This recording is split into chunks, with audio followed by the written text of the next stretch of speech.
Welcome to my channel मेरे प्यारे बच्चों। आज की इस वीडियो में त्रिकोणमिति चैप्टर पढ़ाएंगे। प्रश्नावली 8.1 का एनसीईआरटी मैथ का चैप्टर है। ये चैप्टर शुरू करने से पहले कुछ इम्पोर्टेंट फैक्ट होता है, उसके बारे में जानना बहुत ज़रूरी है। तो आइए देखते हैं वो इम्पोर्टेंट फैक्ट क्या है। त्रिकोणमिति का अर्थ सबसे पहले समझते हैं। त्रिकोणमिति का अर्थ होता क्या है। त्रि का अर्थ होता है तीन, कोण का अर्थ होता है कोण या भुजा।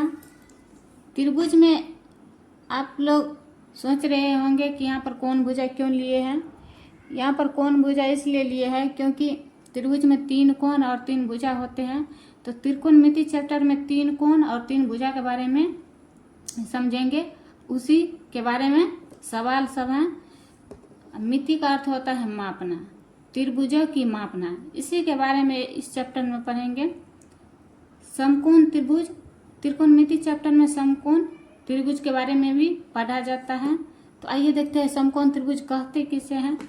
जिस त्रिभुज का एक कोण समकोण हो उसे समकोण त्रिभुज कहते हैं। समकोण का मतलब 90 डिग्री का।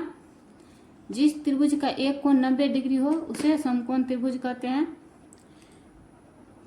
त्रिकोणमिति के कुछ निष्पातियां भी हैं, जैसे साइन। साइन को शॉर्टकट लिखा जाता है साइन। एक होता है कॉस साइन। कॉस साइन को शॉर्टकट में लिखा जाता है कॉस। एक होता है टैंजेंट और इसको शॉर्टकट में लिखा जाता है टैन। एक होता है कट टैंजेंट, इसको शॉर्टकट में लिखा जाता है कट। इसको सेकेंड होता है एक और इसको शॉर्टकट में लिखा जाता है सेक। एक होता है कोसेकेंड, इसको शॉर्टकट में लिखा जाता है कोसेक या सीएससी। तो आइए देखते हैं त्रिकोणमिति के कुछ सूत्र भी हैं, बेसिक सूत्र, उसको जानना बहुत जरूरी है चैप्टर स्टार्ट करने से पहले। तो बेसिक सूत्र के बारे में भी जानेंगे। तो आइए देखते हैं बेसिक सूत्र क्या सब है। हेलो दोस्तों, तो आइए देखते हैं त्रिकोणमिति का सूत्र क्या है, बेसिक फार्मूला। तो साइन थीटा बराबर होता है लंब बटा कर्ण। लंब को इंग्लिश में कहते हैं परपेंडिकुलर और कर्ण को हाइपोटेन्यूज कहते हैं इंग्लिश में। बेस को हिंदी में आधार कहते हैं, आधार का इंग्लिश बेस है। इसलिए पहला लेटर से सूचित करेंगे कर्ण को और पहला लेटर पी से सूचित करेंगे लंब को, और बेस का पहला लेटर है बी और बी से सूचित करेंगे आधार को। कॉस थीटा बराबर होता है आधार बटा कर्ण और टैन थीटा बराबर होता है लंब बटा आधार। एक कोसेक थीटा साइन का उल्टा हो जाता है और कॉस थीटा सेक का उल्टा और टैन थीटा कॉट का। सेम साइन थीटा लंब बटा कर्ण होगा तो कोसेक में कर्ण बटा लंब, कॉस में आधार बटा कर्ण तो सेक में कर्ण बटा आधार, टैन में लंब बटा आधार तो कॉट में आधार बटा लंब। ये तीन सूत्र याद हो जाएगा। तो ये तीन को याद करना बहुत आसान है, उतना रटना नहीं पड़ेगा, समझ समझ के याद हो जाएगा। पाइथागोरस प्रमेय से एक सूत्र होता है कर्ण स्क्वायर बराबर लंब स्क्वायर प्लस आधार स्क्वायर। शॉर्टकट में इसको लिखेंगे एच स्क्वायर बराबर P square plus B square. तो आइए चलते हैं, देखते हैं पहला सवाल क्या है। तो पहला सवाल है त्रिभुज ABC में जिसका कोण B समकोण है। AB बराबर 24 cm और BC बराबर 7 cm। तो निम्नलिखित का मान ज्ञात कीजिए। तो यहाँ पे बोल रहे हैं B समकोण है। देखिए हम कुछ नहीं करेंगे, जैसे जैसे सवाल में बोल रहे हैं वैसे ऐसे करते जाइए, आपका सवाल बन जाएगा। इसमें पहले बता दिया है कोण B समकोण है, यानी कि त्रिभुज जो है ना मेरा समकोण है। यहाँ पर एक त्रिभुज बना लीजिए। ये A हुआ, कोण B जो है ना समकोण है। तो समकोण जहाँ पे बनेगा वहाँ पे B का मान देना है, AC देना है। C यहाँ भी दे सकते हैं। AB बराबर 24 cm और BC बराबर 7 cm। तो AC का मान निकालना होगा पहले। AB का मान दिया है और BC का भी मान दिया है, तो AC का मान निकालेंगे। यहाँ पर सवाल को हल करेंगे, लिखेंगे पहले। हम जानते हैं कि या पाइथागोरस प्रमेय से, दोनों में से कोई भी आप लिख सकते हैं। आप सवाल जब परीक्षा में ऐसा दिया रहेगा सब्जेक्टिव में तो उसको बहुत ही विस्तार से सॉल्व करना पड़ेगा, तो आपको एक भी मार्क नहीं कटेगा। तो आइए देखते हैं, सवाल को हल करते हैं।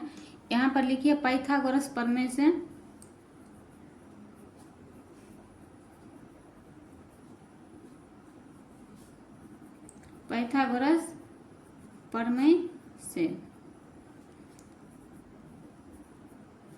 कर्ण स्क्वायर बराबर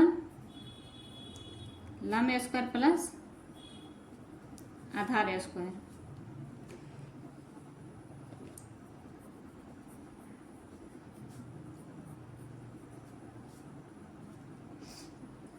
चौबीस का स्क्वायर करेंगे तो 576 होगा और 7 को 49 होगा।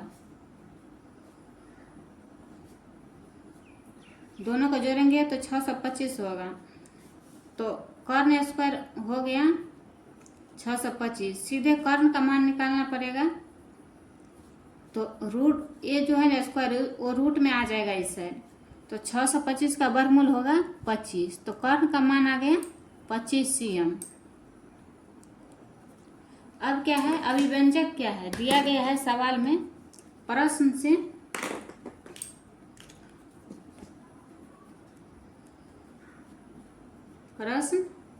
प्रश्न क्या है,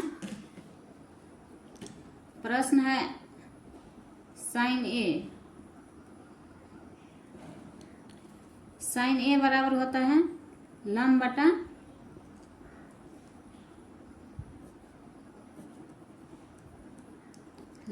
कर्ण।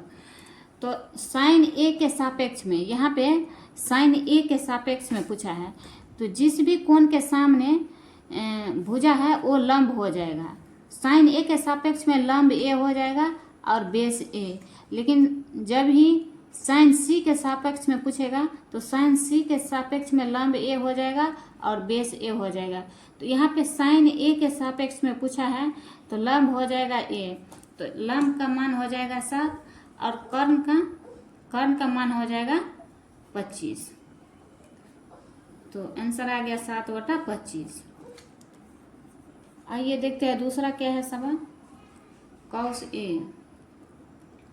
कॉस ए के सापेक्ष में पूछा है। कॉस ए के सापेक्ष में लंब ए हो गया, आधार ए हो गया। तो कॉस ए बराबर होता है आधार बटा कर्ण। तो कॉस ए के सापेक्ष में आधार ए हो गया 24, कर्ण हो गया 25।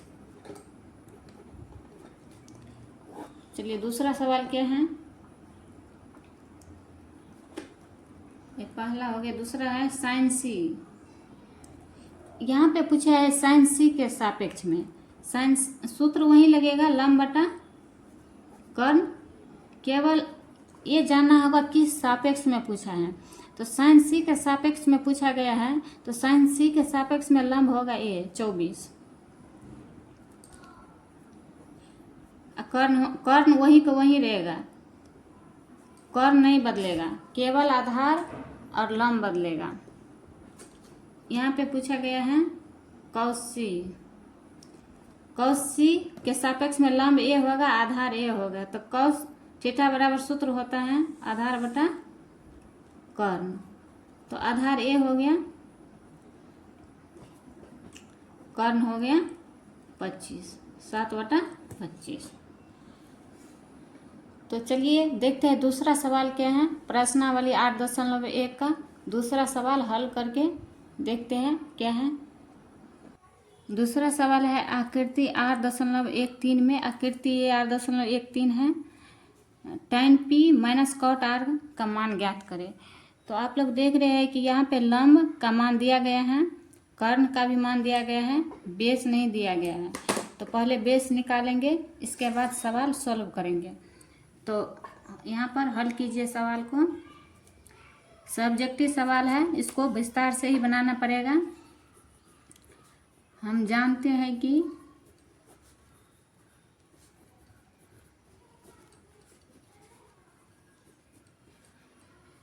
आधार स्क्वायर बराबर कर्ण स्क्वायर माइनस लंब स्क्वायर। कर्ण का मान है 13, लंब का मान है 12। 13 का वर्ग करेंगे 169 होगा, 12 का वर्ग करेंगे 144। दोनों का घटाएंगे, 25 हुआ। आधार स्क्वायर जो है, इसको स्क्वायर को हटाएंगे, स्क्वायर हटेगा तो इस साइड वर्गमूल का चिन्ह हो जाएगा, तो 25 का वर्गमूल 5 होगा। तो आधार आ गया 5 cm। तो अब देखिए प्रश्न से सवाल क्या है।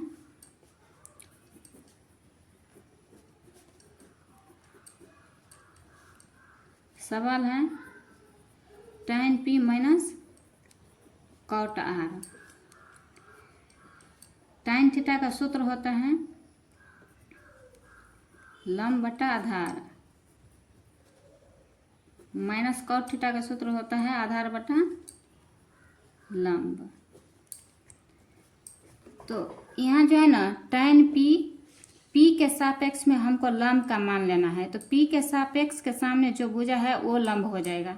तो 5 cm है p के सापेक्ष में, तो a भुजा लंब हो गया, तो लंब का मान यहाँ पे 5 आ गया। आधार a है 12। यहाँ पे cot r बोल रहा है, तो r के सापेक्ष में लंब a हो जाएगा आधार a, तो आधार का मान हो जाएगा 5, क्योंकि आधार cot थीटा का सूत्र होता है आधार बटा लंब, और लंब हो जाएगा 12। दोनों का भिन्न घटाव करेंगे, 12 से भाग देंगे, 12 में 1 होगा, 5 एकान 5 माइनस 5 एकान 5। किसी भी संख्या के ऊपर में 0 रहता है ना, तो उसका मान 0 ही होता है। तो आइए देखते हैं तीसरा सवाल क्या है। तीसरा सवाल है sin a बराबर 3/4, तो cos a और tan a का मान परिकलित कीजिए। तो यहाँ पे चित्र बनाएंगे या नहीं बनाएंगे तो भी सवाल बन जाएगा, लेकिन चित्र बना लेंगे तो और अच्छा होगा। आइए देखते हैं चित्र में क्या कहा गया है। यहाँ पे हल कीजिए, सवाल को दिया गया है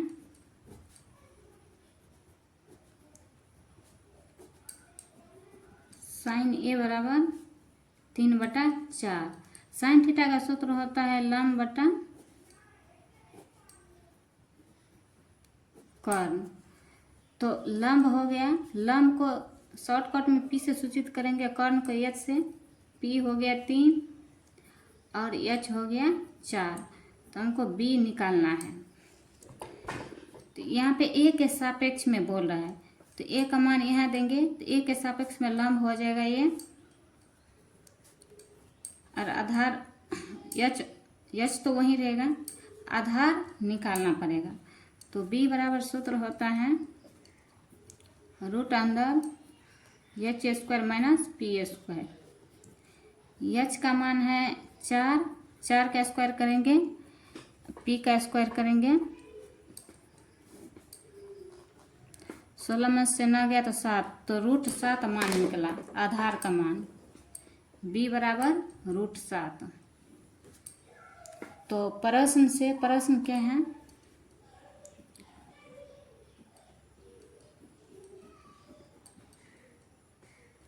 प्रश्न है cos a और tan a का मान ज्ञात करने के लिए। cos थीटा का सूत्र होता है आधार बटा कर्ण। तो a के सापेक्ष में आधार का मान देंगे, क्योंकि यहाँ पे cos a लिखा है, तो a के सापेक्ष में लंब a हो जाएगा और बेस a हो जाएगा।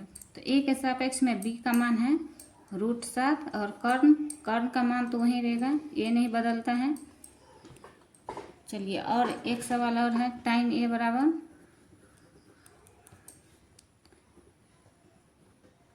लंब बटा आधार। तो लंब का मान है a के सापेक्ष में 3, आधार का मान है √7। तो आइए देखते हैं चौथा नंबर का सवाल क्या है। 4 नंबर का सवाल है, यदि 15 cot a बराबर 8 हो तो sin a और sec a का मान ज्ञात कीजिए। यहाँ पर बहुत अच्छा सवाल है, आप लोग इसको ध्यान से देखिए। 15 cot a बराबर 8 है, तो cot a बराबर हो जाएगा 8/15, और cot थीटा का सूत्र होता है आधार बटा लंब। यानी कि b बटा p। b का मान आ गया 8 और p का मान आ गया 15। जैसे समीकरण सब होते बना लेते होंगे, जैसे 3x बराबर 2 है ना, x का मान निकालते हैं ना 2/3, उसी प्रकार से इसको x मान लीजिए। उसी प्रकार से ये निकल जाएगा cot a बराबर 8 बटा 15। तो h का मान निकालिए। h का सूत्र होता है √p² प्लस b²। p का मान है 15 और b का मान है 8। 15 का वर्ग करेंगे तो 225 होगा। 8 का 8 64, 5 9 6 2 8 2 289 हुआ। 289 का वर्गमूल होता है 17, तो 17 cm आ गया h का मान।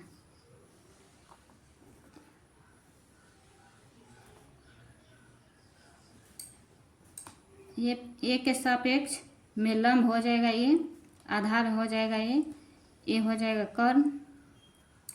तो कर्ण का मान आ गया 17, लंब का मान है यहाँ पे 15 और बेस का मान है 8।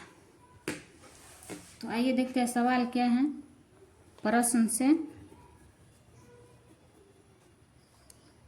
साइन a बराबर साइन थीटा का सूत्र होता है p बटा h। साइन a के सापेक्ष में बोल रहे हैं तो 15 और h का मान है 17। और सेक a बराबर सेक a का सूत्र होता है cos का उल्टा होगा h बटा b। h का मान है 17 और b का मान है 8। आइए देखते हैं 5वां नंबर का सवाल क्या है। 5वां नंबर का सवाल है, बहुत ही अच्छा सवाल है। यदि सेक थीटा बराबर 13/12 हो तो अन्य सभी त्रिकोणमितीय अनुपात परिकलित कीजिए। तो आइए पहले त्रिभुज बनाते हैं।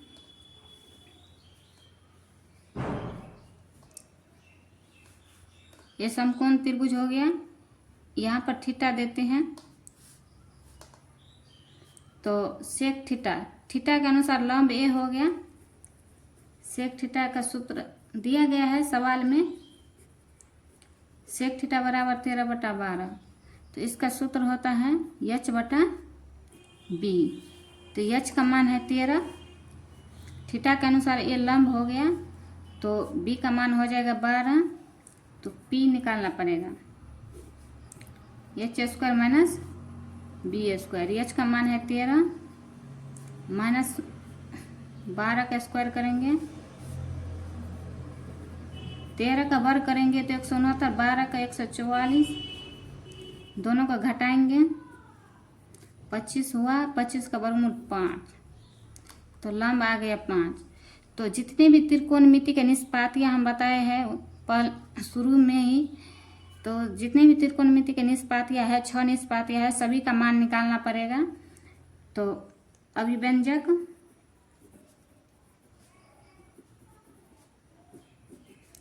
अभिव्यंजक क्या सब है, साइन थीटा का सूत्र होता है p/h।